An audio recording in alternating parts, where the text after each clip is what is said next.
250 സ്റ്റാളുകളിലായി 166-ലധികം ദേശീയ അന്തർദേശീയ പ്രസാധകർ അണിനിരക്കുന്ന കേരള നിയമസഭാ പുസ്തകോത്സവത്തിലെ ഏറെ ശ്രദ്ധേയമായ സ്റ്റാളാണ് A117.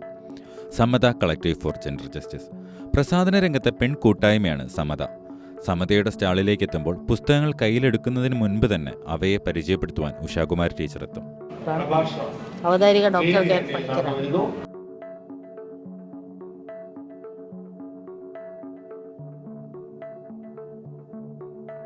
1987 മുതൽ 94 വരെയുള്ള 8 വർഷക്കാലം തൃശ്ശൂർ കേന്ദ്രമാക്കി കലാപ്രവർത്തനം നടത്തിയ വനിതകളുടെ ഒരു കലാവേദിയായിരുന്നു.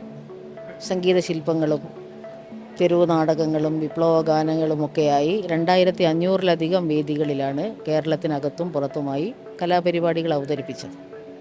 അന്നത്തെ മറ്റൊരു പ്രത്യേകത, കേരള ചരിത്രത്തിൽ ആദ്യമായി 10 ദിവസം നീണ്ടു നിൽക്കുന്ന സ്ത്രീകളുടെ ഒരു തിയേറ്റർ വർക്ക്ഷോപ്പ് സംഘടിപ്പിക്കുന്നതും സമതയാണ്.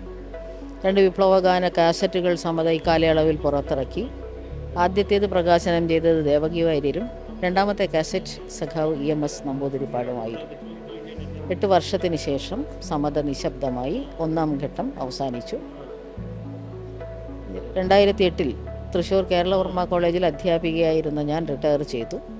അതിനെ തുടർന്നാണ് 2010 Samata a collective for gender justice എന്ന പേരിൽ 29 അംഗ സ്ത്രീകളുടെ ഒരു കൂട്ടായ്മയ്ക്ക് രൂപം നൽകുന്നത്. ഷാർജ അന്താരാഷ്ട്ര പുസ്തകോത്സവത്തിൽ പങ്കെടുത്ത ലോകത്തെ ആദ്യത്തെ പെൺകൂട്ടായ്മയാണ് സമത. ചരിത്രത്തിൽ വേണ്ട രീതിയിൽ രേഖപ്പെടുത്താതെ പോയ പെൺജീവിതങ്ങളെയും പോരാട്ടങ്ങളെയും മുന്നേറ്റങ്ങളെയും അടയാളപ്പെടുത്തുക എന്ന ലക്ഷ്യത്തോടെയാണ് സമത തങ്ങളുടെ പ്രവർത്തനം മുന്നോട്ട് കൊണ്ടുപോകുന്നത്. ഞങ്ങൾ സംഭാവനകളൊന്നും സ്വീകരിക്കാറില്ല. പുസ്തക വിൽപ്പനയിലൂടെ സമാഹരിക്കപ്പെടുന്ന തുക 2 സാമൂഹ്യ പ്രവർത്തനങ്ങൾക്കായി മാറ്റിവെക്കുന്നു.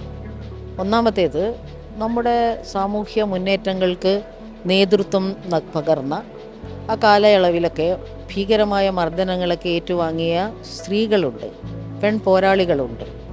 പക്ഷേ ആ പോരാളികൾ ഇന്ന് എവിടെയാണ്, എങ്ങനെയാണ് കഴിയുന്നത് എന്ന ഒരു കാര്യം വേണ്ട രീതിയിൽ നമ്മൾ ശ്രദ്ധിക്കാറില്ല. അത്തരത്തിലുള്ള 2 അമ്മമാരെ തിരഞ്ഞെടുത്ത് അവർക്ക് പ്രതിമാസം 1000 രൂപ വീതം പെൻഷൻ നൽകി വരുന്നു സമത. കേരളത്തിലെ ഫെമിനിസ്റ്റ് ചർച്ചകൾക്ക് തുടക്കം കുറിച്ച 80-90 കാലഘട്ടത്തിൽ സംവാദം, അരങ്ങ് എന്നീ ആശയങ്ങളെ മുൻനിർത്തിയാണ് 1987 സമത എന്ന പെൺ കലാകൂട്ടായ്മയുടെ ജനനം.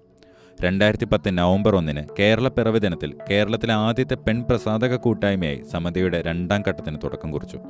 കേരളത്തിന്റെ സാംസ്കാരിക, രാഷ്ട്രീയ, വൈജ്ഞാനിക മണ്ഡലത്തിൽ സമത ഉയർത്തുന്ന സമത്വത്തിന്റെ ശബ്ദം എന്നും ഉയർന്നു കേൾക്കാം.